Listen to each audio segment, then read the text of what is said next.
misma, expresada con palabras diferentes. Así como en los paquetes de cigarrillos hay una advertencia que dice fumar es peligroso para la salud, yo quiero advertirle que el pensar equivocadamente también puede ser peligroso para la salud. Y en este estudio bíblico de hoy vamos a descubrir si usted es culpable de una manera de pensar equivocada. Hoy quiero compartir con usted una fórmula espiritual para enfrentar los malos pensamientos, generalmente producidos por la depresión, la autoconmiseración, la preocupación, el miedo, las iras, el enojo. Y si alguno de ustedes piensa que nosotros los pastores no experimentamos ninguna de estas cosas, pues mi amigo le diré que está completamente equivocado. Pero quiero darle a conocer lo que Pablo escribió desde la lóbrega celda de una oscura cárcel, en donde estuvo prisionero por predicar el Evangelio de nuestro Señor Jesucristo. Y quiero que escuche atentamente lo que el apóstol dice en Filipenses 4, comenzando con el verso 4. Regocijaos en el Señor siempre. ¿Quién dijo eso? El apóstol Pablo. ¿Y cuándo lo dijo? Mientras estuvo preso en una cárcel romana. Regocijaos en el Señor siempre. Otra vez os digo, regocijaos. Vuestra gentileza sea conocida por todos los hombres. El Señor está cerca. Por nada estéis afanosos, sino sean conocidas vuestras peticiones delante de Dios en toda oración y ruego con acción de gracias. Y la paz de Dios, que sobrepasa todo entendimiento, guardará vuestros corazones y vuestros pensamientos en Cristo Jesús. Recuerde que estamos hablando de cómo controlar sus pensamientos, cómo controlar su manera de pensar. El apóstol Pablo en el verso 7 dice, y la paz de Dios que sobrepasa todo entendimiento, guardará vuestros corazones y vuestros pensamientos en Cristo Jesús. Pero ahora deseo que preste mucha atención a lo que dice el verso 8. Por lo demás, hermanos, todo lo que es verdadero, todo lo honesto, todo lo justo, todo lo puro, todo lo amable, todo lo que es de buen nombre, si hay virtud alguna, si algo digno de alabanza, en esto pensad. La Biblia dice que un hombre es lo que piensa. Por lo tanto, ¿cómo proteger sus pensamientos? ¿Cómo resguardar su manera de pensar de la influencia de los pensamientos impuros y pecaminosos que prevalecen en nuestro mundo actual? Una persona no salva es una persona que tiene una mente ciega. El Dios de este mundo ha cegado la mente de los incrédulos. Por naturaleza todos tenemos lo que la Biblia llama una mente carnal, y mientras tenemos esa mente carnal, estamos en guerra contra Dios. Así que para controlar nuestros pensamientos y nuestra manera de pensar, ¿qué es lo primero que debe suceder? Pues que nuestra mente carnal sea convertida. Pero escúcheme, aún una mente convertida puede ser corrompida. Pablo les dijo a los filipenses que estaba preocupado porque Satanás podía sutilmente corromper sus mentes de las sencillas enseñanzas del Evangelio del Señor Jesucristo. Y ciertamente Satanás puede venir y seducirnos. Una mente cristiana puede ser seducida y alejada de las verdades bíblicas. El diablo puede construir fortalezas en los corazones y mentes de los creyentes. Por eso, una mente que ha sido corrompida debe ser reconquistada. Debemos recuperar el terreno perdido. Escúcheme, una mente corrompida que ha sido reconquistada tiene que ser controlada por Cristo.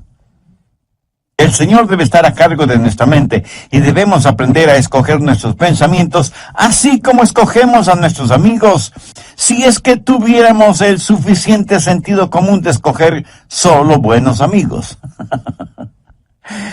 Debemos tener ciertos parámetros para saber la clase de pensamientos que debemos admitir en nuestra mente y aquellos que debemos desecharlos en forma absoluta. Pero Pablo, cuando está listo para hablar de estos parámetros, primero presenta un contexto como base fundamental de lo que va a hablar. Y al preparar el escenario, Pablo habla de tres cosas. Primero, usted debe encontrar su gozo en el Señor. Note que en el verso 4 él no dice, regocijaos siempre. Hubiera sido una verdadera tontería si solo decía eso. Pero no es ninguna tontería cuando dice, regocijaos en el Señor siempre. O sea, les está diciendo a los filipenses que el verdadero gozo solo lo encontrarán en el Señor Jesucristo. Esto pone en evidencia que cada creyente que controla su manera de pensar tendrá un gozo, un regocijo consciente, continuo, conspicuo y contagioso, porque ese gozo está fundamentado, anclado en el Señor Jesucristo. Permítame compartir con usted algo muy personal. Yo procuro tener siempre mi mente ocupada, aún en tiempo de descanso o de vacación, porque una mente ociosa es el mejor taller del diablo. Y he descubierto el secreto de la fortaleza. Es el gozo del Señor. Él es mi fortaleza. Y eso no es solo una frase bonita, ni parte de alguna canción espiritual preferida. Es la realidad. El Señor es mi fortaleza. Hay veces cuando dejo mi oficina y vengo a grabar estos mensajes radiales y estoy física y mentalmente cansado. Y me detengo y digo, Señor Jesús, te amo. Gracias por quien tú eres y lo que representas para mí. Tú eres en verdad mi fortaleza física, mental, espiritual y emocional. Y casi de inmediato siento el poder y la fortaleza que inunda mi cuerpo y sé, sin la menor sombra de duda, que el Señor es mi fortaleza. Y por eso me regocijo siempre en el Señor. Por favor, busque Juan 15:11. Estas cosas os he hablado para que mi gozo esté en vosotros y vuestro gozo sea cumplido. De paso, quiero decir que el gozo en Jesús es el único gozo que permanece. Si su gozo depende de alguna otra persona o de alguna cosa, ese es un gozo pasajero que no permanece. Que alguien o algo puede quitárnoslo. Yo me alegro de que el gozo de Pablo no era porque estaba en libertad, porque le hubiera sido completamente fácil decir que estaba gozoso si tenía libertad. Pero él dijo que tenía pleno gozo estando en la cárcel. Así que no tenga su gozo de las circunstancias. No pretende encontrar su gozo en las diversiones. No espere encontrar gozo genuino en los negocios. Ni se engañe creyendo que el verdadero gozo está en tener amigos, aunque sean buenos amigos. Tampoco el tener buena salud es fuente de gozo verdadero. Todas estas cosas que he mencionado le pueden proporcionar ciertas alegrías pasajeras, pero nunca un gozo genuino y verdadero. El único manantial de gozo profundo y permanente es el Señor Jesucristo. Regocijaos en el Señor siempre. Otra vez digo, regocijaos. Segundo, recuerde que Dios siempre está cerca.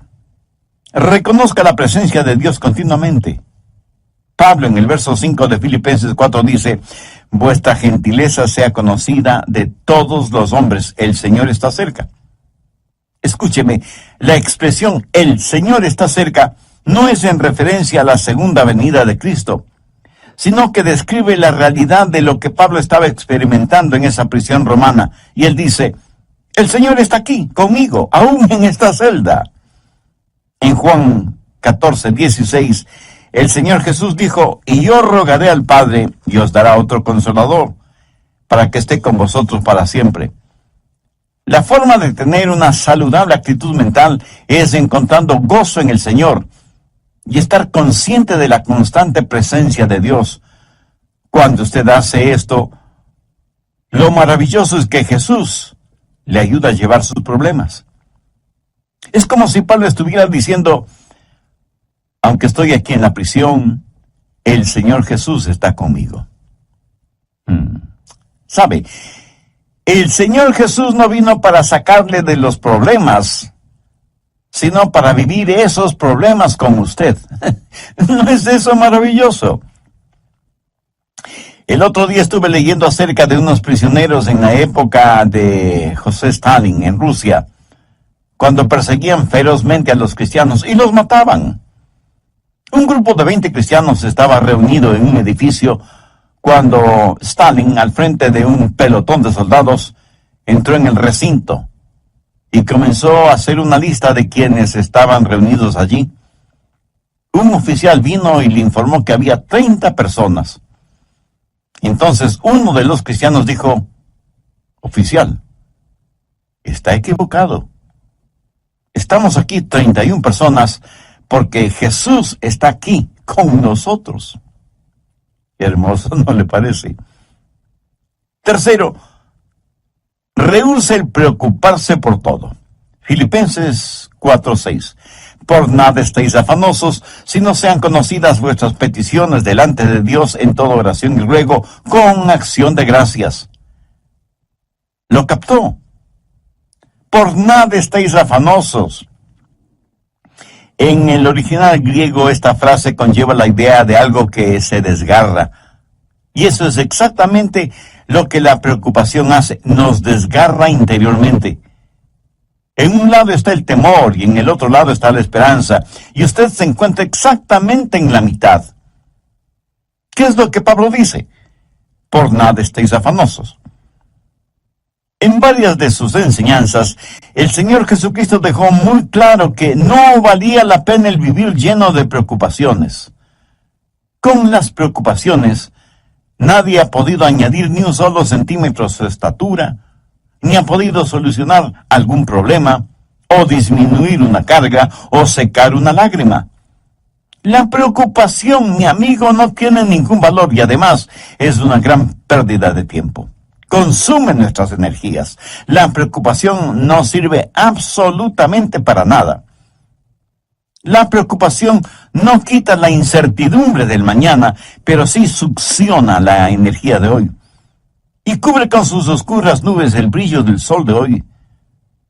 Jesús dijo que son los paganos los que se preocupan desmedidamente por todo, y que nosotros como hijos e hijas de Dios no debemos ser como ellos porque Dios cuida de nosotros. Pablo se prepara para decirnos cómo proteger nuestros pensamientos y por eso pone como trasfondo el gozo del Señor, para que reconozcamos que Cristo siempre está con nosotros, para que dejemos de preocuparnos desmedidamente por todo. ¿Pero cómo hacerlo? Por nada estéis afanosos, si no sean conocidas vuestras peticiones delante de Dios en toda oración y ruego con acción de gracias. ¿Tiene usted algún problema que lo considera como un gran problema? Deseo que este mismo momento piense en el problema más grande que usted está enfrentando en la actualidad. ¿Ya lo tiene en su mente? Bien. Ahora, duplíquelo en tamaño. Sí que es enorme, ¿verdad? Ahora permítame preguntarle, ¿es este su problema más grande que Dios? ¿O demasiado grande para Dios? Por supuesto que no. Véalo a la luz de Dios, recordando que para Dios no hay nada imposible. Y si usted puede orar por las cosas grandes, eso quiere decir que también puede orar por las cosas pequeñas. El peligro no es que fallemos en orar por las cosas grandes, sino que dejemos de orar por las cosas pequeñas. Por eso el consejo de Pablo es: sean conocidas vuestras peticiones delante de Dios en toda oración y ruego con acción de gracias. Cuarto, desarrolle un espíritu de gratitud. Esto es en preparación para que usted pueda revisar su manera de pensar. Puede evaluar sus pensamientos para saber si los deja o no entrar en su corazón y en su mente. Tenga un espíritu de gratitud. Ore acerca de todo y dé gracias a Dios por todo, lo grande y lo pequeño, lo que es importante y lo que parece insignificante. Deje que sus peticiones sean conocidas delante de Dios. No sé si se habrá dado cuenta, pero muchas veces nos quejamos cuando no deberíamos hacerlo. Déjeme contarle lo siguiente. Hace algún tiempo ya viajaba en el automóvil de un amigo. Él iba manejando y yo le iba contando que nuestros hijos, unos estaban en una escuela privada, otros en el colegio, y otros en colegios cristianos. Y me quejaba por el altísimo costo de la educación de nuestros hijos. Mi amigo me escuchaba y me observaba. De pronto dijo: daría cualquier cosa en el mundo si es que mi hijo pudiera ir al colegio. Y pensé: qué espíritu de ingratitud el mío.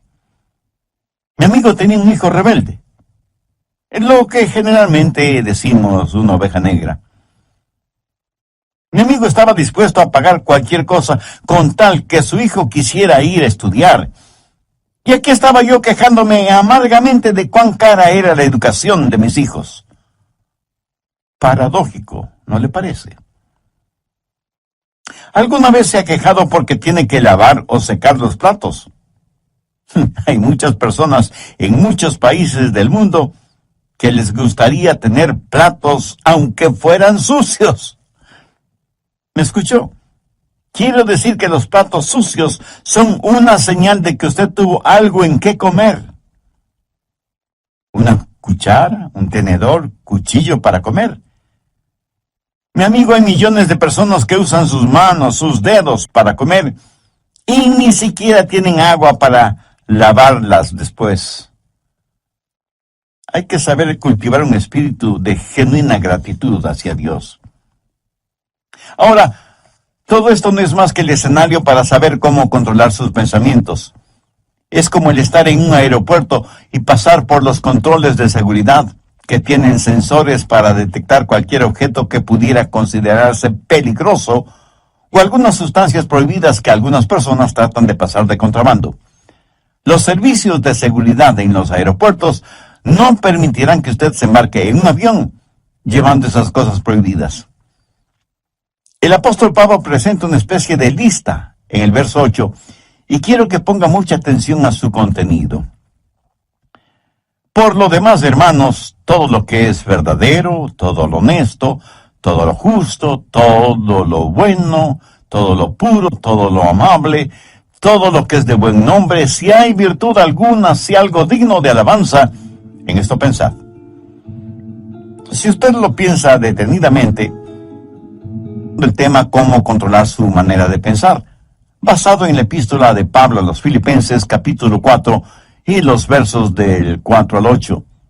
De esta porción bíblica hemos visto ya tres cosas fundamentales. Primero, usted debe encontrar su gozo en el Señor. Note que en el verso 4, Pablo nos dice: regocijaos siempre. Hubiera sido una verdadera tontería si solo decía eso. Pero no es ninguna tontería cuando dice: regocijaos en el Señor siempre. O sea, les está diciendo a los filipenses que el verdadero gozo solo lo encontrarán en el Señor Jesucristo. Esto pone en evidencia que cada creyente que controla su manera de pensar tendrá un gozo, un regocijo consciente, continuo, conspicuo y contagioso, porque ese gozo está fundamentado, anclado en el Señor Jesucristo. Segundo, recuerde que Dios siempre está cerca. Reconozca la presencia de Dios continuamente. Pablo en el verso 5 de Filipenses 4 dice: vuestra gentileza sea conocida de todos los hombres, el Señor está cerca. Y la expresión "el Señor está cerca" no es en referencia a la segunda venida de Cristo, sino que describe la realidad de lo que Pablo estaba experimentando en esa prisión romana y dice: el Señor está aquí conmigo, aún en esta celda. En Juan 14:16, el Señor Jesús dijo: y yo rogaré al Padre y os dará otro consolador, para que esté con vosotros para siempre. Tercero, rehúse el preocuparse por todo. Filipenses 4:6. Por nada estéis afanosos, sino sean conocidas vuestras peticiones delante de Dios en toda oración y ruego con acción de gracias. ¿Lo captó? Por nada estéis afanosos. En el original griego esta frase conlleva la idea de algo que se desgarra. Y eso es exactamente lo que la preocupación hace, nos desgarra interiormente. En un lado está el temor y en el otro lado está la esperanza. Y usted se encuentra exactamente en la mitad. ¿Qué es lo que Pablo dice? Por nada estéis afanosos. Cuarto, desarrolle un espíritu de gratitud. Tenga un espíritu de gratitud.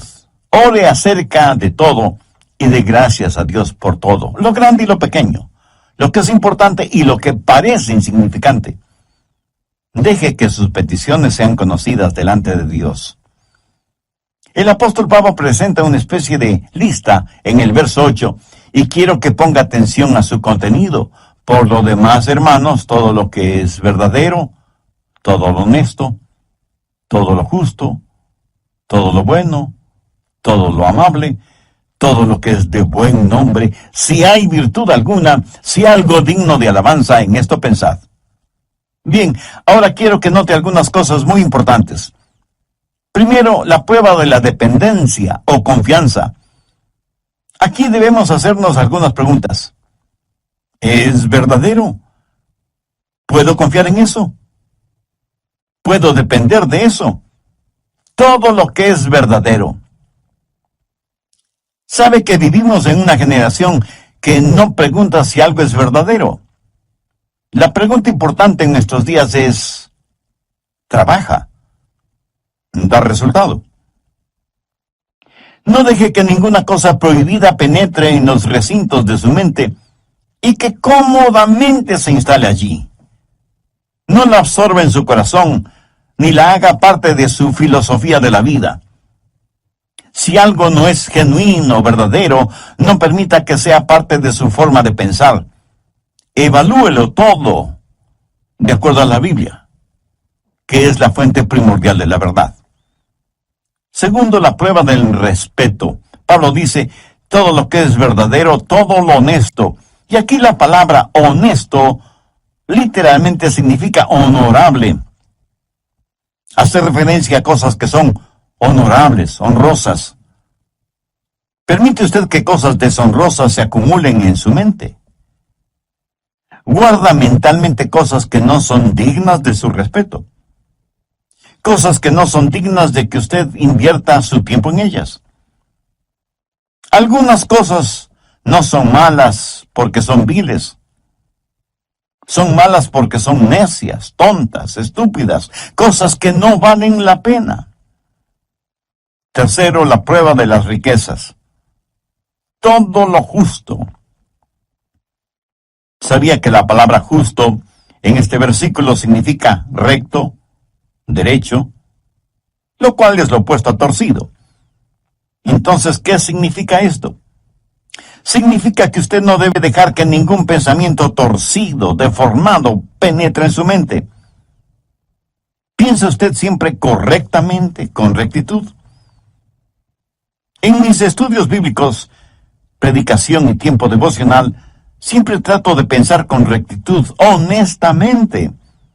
Reconozco que muchas veces dejamos que pensamientos torcidos invadan nuestra mente porque hemos desconectado los puestos de seguridad.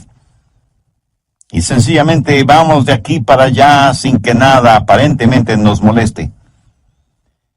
Pero Pablo dice que hay ciertas cosas que no deben pasar por la puerta de nuestra mente. Cualquier cosa que no nos inspira confianza o respeto, o que levanta una bandera de sospecha, ni siquiera debe merodear la periferia de nuestros pensamientos. El apóstol también hace mención a todo lo puro, y puro significa algo que está libre de cualquier contaminación, algo libre de manchas o suciedad. Esto en referencia a objetos o animales. ¿Es esto lo suficientemente puro como para ser usado en la adoración a Dios? ¿Es esto lo suficientemente puro como para ser ofrecido a Dios? Estas preguntas nos llevan al siguiente punto. Cuarto, la prueba de la reverencia. Todo lo que es puro. ¿Es esto algo de lo cual no me avergüenzo de ofrecérselo a Dios? Escúcheme, puede tomar cierta historia o cierta película o cierta música o cierta literatura o ciertas amistades o ciertos hábitos y decir, Señor, con esto te adoro. Estoy seguro que alguien me dirá, Pastor, ¿no estamos supuestos a adorar a Dios con todas las cosas?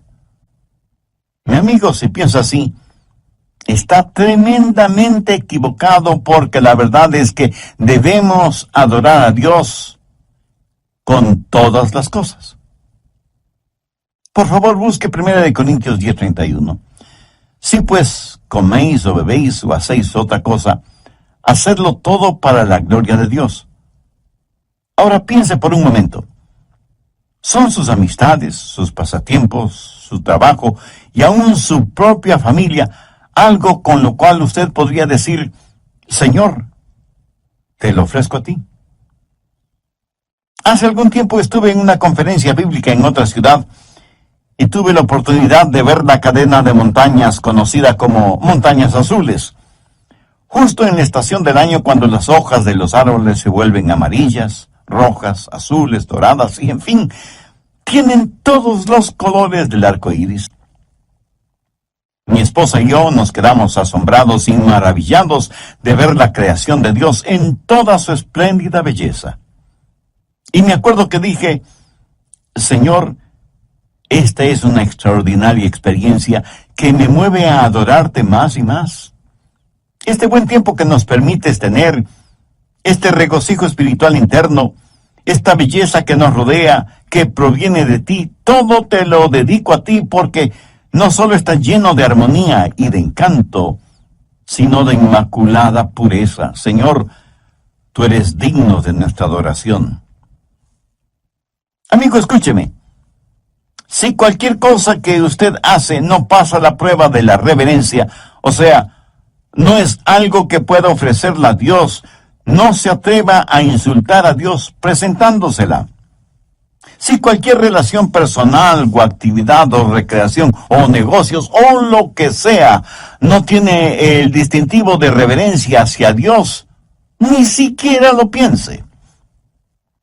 Quinto, la prueba de la relación. Pablo continúa diciendo: todo lo que es de buen nombre. En el original griego, esta frase literalmente dice: aquellas personas o cosas que causan que se las ame. ¿Qué es lo que causa que usted ame? Si piensa en aquello que causa que usted critique injustamente o que provoca división entre otras personas, eso es erróneo, negativo, malo. Todo lo que es de buen nombre tiene la connotación de ser guiados hacia el amor. Lo que piensa le guía hacia el amor. Tal vez alguien me pregunte: Pastor, ¿eso significa que tengo que aprobar lo que otras personas hacen? Sí y no. Si lo que hacen es bueno, beneficioso, ejemplar, útil, usted lo aprueba. Si es algo negativo, perturbador, divisivo o destructivo, por supuesto que usted no debe aprobarlo. Y no se necesita ser un genio para entender esto, ¿verdad? Pero el que no apruebe lo que otras personas hacen, por la razón que sea, eso no significa que no debe amarlas. Dios nos acepta a cada uno de nosotros, aunque obviamente no aprueba lo que como pecadores hacemos. Sexto, la prueba del refinamiento. Todo lo que es de buen nombre. Esto hace referencia a algo de categoría, buena educación, refinamiento, algo que es bueno sin mayores explicaciones. Verá, en todas partes del mundo y en todos los niveles sociales hay personas chismosas. Permítame decirle con genuina tristeza:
que la iglesia no es una excepción.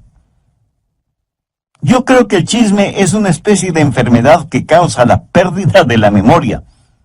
Hasta ahora no he conocido a ninguna persona chismosa que admitiera ser chismosa. Por lo general, una persona chismosa comienza de la siguiente manera. Bueno, usted me conoce y sabe que no me gusta eso de los chismes, pero sabía que... Y comienza su chismografía con un aire de santidad y confidencialidad, como si estuviera contando una verdad absoluta. ¿Conoce usted a personas así? Ahora, si una persona hace algo y no sabe que lo ha hecho, debo pensar que esa persona tiene un tornillo suelto en su cerebro. Lo triste es que hay personas a quienes les gusta, les deleita el escuchar cosas que no son de buen nombre, relacionadas con otras personas. La gente usa sus oídos como tarros de basura y luego se sorprenden de que los demás siempre estén botando basura verbal en sus oídos. Y la gente bota basura en sus oídos porque sabe que a usted le gusta escuchar esa basura. Y por eso usted sabe de todo el lodo moral, emocional y espiritual que hay en su barrio. En lo negativo, usted sabe todo de todos. La clase de personas que son los nuevos vecinos, que a determinada jovencita ya no se la ve porque está embarazada sin haberse casado, y sus padres, para evitarse la vergüenza, la mandaron a vivir con sus abuelos, que viven muy lejos.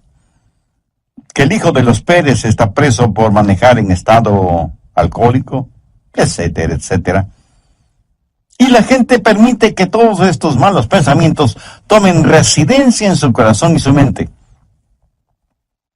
Pablo, al finalizar este tema, dice, si hay virtud alguna, si algo digno de alabanza, en esto pensad.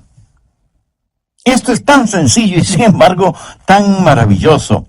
Usted en forma absoluta puede reconquistar, recuperar el terreno perdido si reconoce que hay virtud y que es algo digno de alabanza el pensar en todo lo que es verdadero, en todo lo que es honesto, en todo lo que es justo, en todo lo que es puro, en todo lo que es amable y en todo lo que es de buen nombre.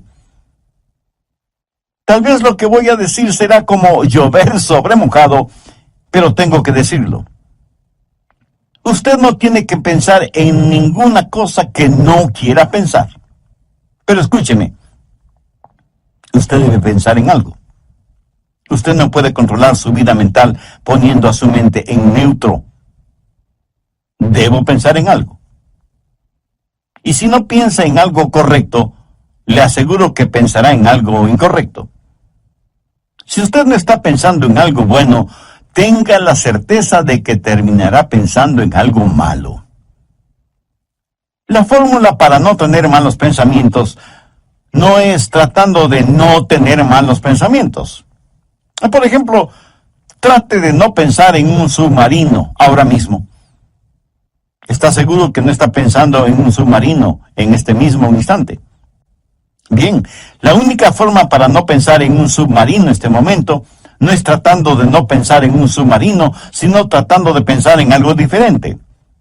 Y las personas que están tratando de no pensar en un submarino están pensando en el submarino acerca del cual tratan de no pensar. Qué interesante, ¿verdad? El apóstol Pablo, escribiendo a los hermanos, a la iglesia en Roma, les dijo, no seáis vencidos de lo malo, sino vence con el bien el mal. Deje que los buenos pensamientos inunden su mente y mantenga su corazón y su mente enfocados en el Señor Jesucristo. En Filipenses 4:7 leemos, y la paz de Dios que sobrepasa todo entendimiento, guardará vuestros corazones y vuestros pensamientos en Cristo Jesús. Es casi imposible de explicar, pero estamos llamados a tener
la mente de Cristo.